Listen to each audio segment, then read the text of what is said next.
California ਦੇ ਵਿੱਚ Las Angeles County ਦੀ police department ਦੇ ਉੱਤੇ ਲੋਕਾਂ ਦੀਆਂ ਉਂਗਲਾਂ ਉੱਠ ਰਹੀਆਂ ਆ। ਉਹਨਾਂ ਦਾ ਬਹੁਤ ਜ਼ਿਆਦਾ ਕ੍ਰਿਟਿਸਿਜ਼ਮ ਹੋ ਰਿਹਾ ਜਦੋਂ ਇੱਕ ਵੀਡੀਓ ਬਾਹਰ ਆਈ ਜਿਹਦੇ ਵਿੱਚ ਜੀ, ਇੱਕ ਕਾਲੇ ਮੂਲ ਦਾ ਨੌਜਵਾਨ ਐਂਥਨੀ ਲੋਈ ਜੂਨੀਅਰ ਜੋ ਆਪਣੀ ਇੱਕ ਜੋ ਚੇਅਰ ਹੁੰਦੀ ਆ, ਉਹਦੇ ਵੀਲ ਚੇਅਰ ਉਹਦੇ ਵਿੱਚ ਬੈਠਾ ਸੀ ਕਿਉਂਕਿ ਉਹਦੀਆਂ ਦੋਨੋਂ ਹੀ ਲੱਤਾਂ ਕੱਟੀਆਂ ਹੋਈਆਂ ਆ। ਹੂੰ, ਤੇ ਉਹਦੀ ਆਫੀਸਰਸ ਨਾਲ ਤੂੰ ਮੈਂ ਹੋਈ ਸੀ, ਪਰ ਆਫੀਸਰਸ ਨੇ ਉਹਨੂੰ ਗੋਲੀਆਂ ਮਾਰ ਕੇ ਮਾਰ ਦਿੱਤਾ।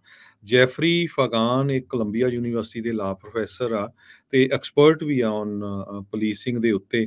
ਉਹਨਾਂ ਨੇ ਇਹ ਦੱਸਿਆ ਆ ਵੀ ਇਹ ਜਿਹੜੀ ਲੀਥਲ ਫੋਰਸ ਆ, ਜੇ ਉਹ ਯੂਜ਼ ਕੀਤੀ ਗਈ ਆ, ਬਹੁਤ ਹੀ ਮਾੜੀ ਗੱਲ ਆ। ਹਾਲਾਂਕਿ ਜੋ ਇੱਕ ਹੈਂਡੀਕੈਪ ਬੰਦਾ ਕਹਿ ਸਕਦੇ ਆ, ਜਿਹਦੀਆਂ ਲੱਤਾਂ ਵੀ ਨਹੀਂ ਸੀਗੀਆਂ, ਉਹਨੂੰ ਗੋਲੀ ਮਾਰਨ ਦੀ ਕੋਈ ਜ਼ਰੂਰਤ ਨਹੀਂ ਸੀ। ਜੇ ਉਸ ਨੂੰ ਨਹੀਂ ਵੀ ਹੈਂਡਲ ਹੁੰਦਾ ਤੇ ਟੇਜ਼ਰ ਜਾਂ ਹੋਰ ਕੋਈ ਮੈਥਡ ਯੂਜ਼ ਕੀਤਾ ਜਾ ਸਕਦਾ ਹੈਗਾ, ਅ, ਜਾ ਸਕਦਾ ਸੀ। ਸੋ ਦੋਨੋਂ ਹੀ ਆਫੀਸਰਸ ਨੂੰ ਫਾਇਰ ਕੀਤਾ ਗਿਆ। ਇਹਨਾਂ ਨੇ 10 ਰਾਉਂਡਸ ਜੋ ਆ ਇਸ ਨੌਜਵਾਨ ਦੇ ਉੱਤੇ ਚਲਾਏ ਤੇ ਹੁਣ ਪੁਲਿਸ ਦੀ ਜੋ ਇਨਵੈਸਟੀਗੇਸ਼ਨ ਚੱਲ ਰਹੀ ਹੈਗੀ ਆ, ਪਰ ਕਾਲੇ ਮੂਲ ਦੇ ਕਮਿਊਨਿਟੀ ਦੇ ਲੋਕ ਜੋ ਆ ਉਹ ਬਹੁਤ ਜ਼ਿਆਦਾ ਅਪਸੈਟ ਆ ਪਈ। ਸ਼ਰੇਆਮ ਇਹ ਜੋ ਆ ਧੱਕਾ ਕੀਤਾ ਗਿਆ ਤੇ ਹਜੇ ਲੋਕ ਕੁਛ ਦਿਨ ਪਹਿਲਾਂ ਜੋ ਮੈਮਫਿਸ ਦੇ ਵਿੱਚੋਂ ਇੱਕ ਵੀਡੀਓ ਆਈ ਸੀ, ਕਾਲੇ ਮੂਲ ਦਾ ਨੌਜਵਾਨ ਟਾਇਰ ਨਿਕਲਸ ਨੂੰ 29 ਸਾਲਾਂ ਦੇ ਨੂੰ ਕਿਸ ਤਰ੍ਹਾਂ ਕੁੱਟ-ਕੁੱਟ ਕੇ ਮਾਰਿਆ ਗਿਆ ਸੀ, ਉਹਦੇ ਬਹੁਤ ਵੱਡੀ ਗਿਣਤੀ 'ਚ USA 'ਚ ਪ੍ਰੋਟੈਸਟ ਚੱਲ ਰਹੇ ਹੈਗੇ ਆ। ਜੀ। ਲੰਘੇ ਦਿਨੀਂ ਇੱਕ ਬੜੀ ਮੰਦਭਾਗੀ ਘਟਨਾ ਵਾਪਰੀ ਸੀ ਸੈਲਮਾ ਦੇ ਵਿੱਚ ਜਦੋਂ ਇੱਕ ਪੁਲਿਸ ਡਿਪਾਰਟਮੈਂਟ ਦੇ ਇੱਕ ਆਫੀਸਰ ਗੋਂਜ਼ਾਲੋ ਕੈਰਕਾਸਕੋ ਨੂੰ ਪੈਟਰੋਲਿੰਗ ਦੇ ਦਰਮਿਆਨ ਇੱਕ ਘਰ ਦੇ ਵਿੱਚੋਂ ਆਵਾਜ਼ ਲਗਾਈ ਗਈ ਸੀ। ਇੱਕ ਬੀਬੀ ਨੇ ਸੱਦਿਆ ਸੀ ਤੇ ਉਸ ਘਰ ਦੇ ਵਿੱਚੋਂ ਉਹਨੇ ਸੱਦਿਆ ਤਾਂ ਸੀ ਕਿਉਂਕਿ ਉਹਨੂੰ ਘਰ ਦੇ ਵਿੱਚ ਆਪਣੇ ਕਾਰ ਤੇ ਬੈਕਯਾਰਡ ਦੇ ਵਿੱਚ ਇੱਕ ਕੋਈ ਸ਼ੱਕੀ ਆਦਮੀ ਲੱਗਦਾ ਸੀਗਾ। ਪਰ ਉਦੋਂ ਉਹਦੇ ਤੇ ਗੋਲੀ ਚਲਾ ਦਿੱਤੀ ਗਈ ਤੇ 24 ਸਾਲਾ ਕੈਲੀਫੋਰਨੀਆ ਦੇ ਇਸ ਪੁਲਿਸ ਅਫਸਰ ਦੀ ਮੌਤ ਹੋ ਗਈ ਉਸ ਗੋਲੀ ਦੇ ਚੱਲਣ ਦੇ ਕਰਕੇ। ਨਥਾਲੀਨਲ ਡਿਕਸਨ ਨੂੰ ਜਿਹੜਾ ਕਿ ਸੈਲਮਾ ਦਾ ਹੀ ਰਹਿਣ ਵਾਲਾ, ਉਹਨੂੰ ਹੁਣ ਮਲਟੀਪਲ ਚਾਰਜਸ ਦਾ ਸਾਹਮਣਾ ਕਰਨਾ ਪਊਗਾ। ਪਰ ਇਸ ਘਟਨਾ ਦਾ ਇੱਕ ਪਹਿਲੂ ਇਹ ਵੀ ਹੈ ਕਿ ਇਹ ਜਦੋਂ ਇਹਦੇ ਪਰਿਵਾਰ ਦੇ ਨਾਲ ਅਪਰੋਚ ਕੀਤੀ ਗਈ ਤਾਂ ਪਤਾ ਲੱਗਿਆ ਕਿ ਇਹ ਆਪਣੇ ਪਰਿਵਾਰ ਨੂੰ ਅੱਗੇ ਵਧਾਉਣ ਦੀ ਸਲਾਹ ਸਕੀਮ ਬਣਾ ਰਿਹਾ ਸੀ, ਪਰ ਉਹ ਸਾਰੀਆਂ ਸਕੀਮਾਂ ਧਰੀਆਂ ਧਰਾਈਆਂ ਰਹਿ ਗਈਆਂ। 2021 ਦੇ ਵਿੱਚ ਇਹਨੇ ਸੈਲਮਾ ਪੁਲਿਸ ਡਿਪਾਰਟਮੈਂਟ ਨੂੰ ਜੁਆਇਨ ਕੀਤਾ ਤੇ ਉਸ ਤੋਂ ਬਾਅਦ ਇਹ ਲਗਾਤਾਰ ਇੱਕ ਸ਼ਾਨਦਾਰ ਸੇਵਾਵਾਂ ਦੇ ਰਿਹਾ ਸੀ। ਪਰ ਫਿਰ ਵੀ ਹੁਣ ਜਿਹੜੀ ਉਹਦੀ ਗਰਲਫ੍ਰੈਂਡ, ਉਹਦੀ ਜਿਹੜੀ ਵਾਈਫ ਆ, ਉਹ ਪ੍ਰੈਗਨੈਂਟ ਸੀ।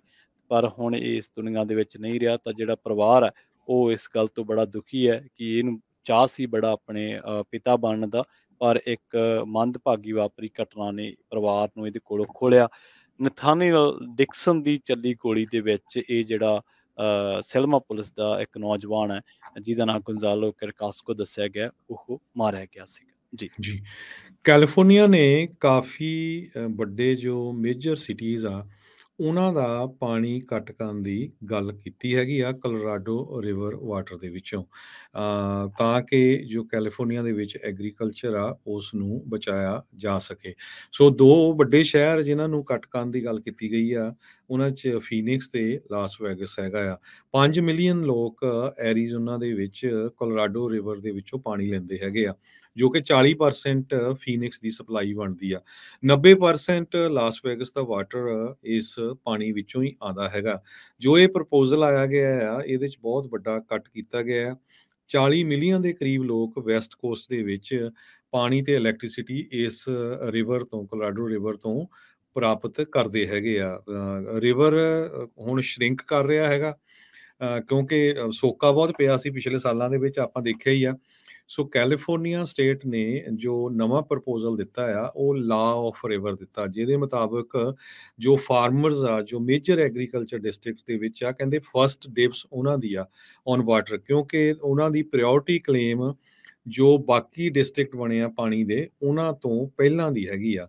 ਸੋ ਕੈਲੀਫੋਰਨੀਆ ਦੇ ਸ਼ਹਿਰ ਜਿੱਦਾਂ ਕਿ ਲਾਸ ਐਂਜਲਸ ਆ, ਉਹ ਉਸ ਨੂੰ ਲਗਭਗ ਅੱਧਾ ਪਾਣੀ ਜੋ ਆ ਕੋਲੋਰਾਡੋ ਰਿਵਰ ਤੋਂ ਮਿਲਦਾ ਹੈਗਾ। ਸੋ ਇਹ ਇੱਕ ਬਹੁਤ ਵੱਡੀ ਲੜਾਈ ਜੋ ਇਹਨਾਂ ਸਟੇਟਸ ਦੇ ਵਿੱਚ ਚੱਲ ਰਹੀ ਹੈਗੀ ਆ। ਨਵਾਡਾ, ਐਰੀਜ਼ੋਨਾ, ਕੈਲੀਫੋਰਨੀਆ, ਉਹ ਟੋਟਲ 7 ਸਟੇਟਸ ਹੈਗੀਆਂ ਆ। ਤੇ ਬਹੁਤ ਵੱਡੀ ਗਿਣਤੀ ਦੇ ਵਿੱਚ ਲੋਕ ਇਸ ਦਰਿਆ ਦੇ ਪਾਣੀ ਦੇ ਉੱਤੇ ਡਿਪੈਂਡੈਂਟ ਆ।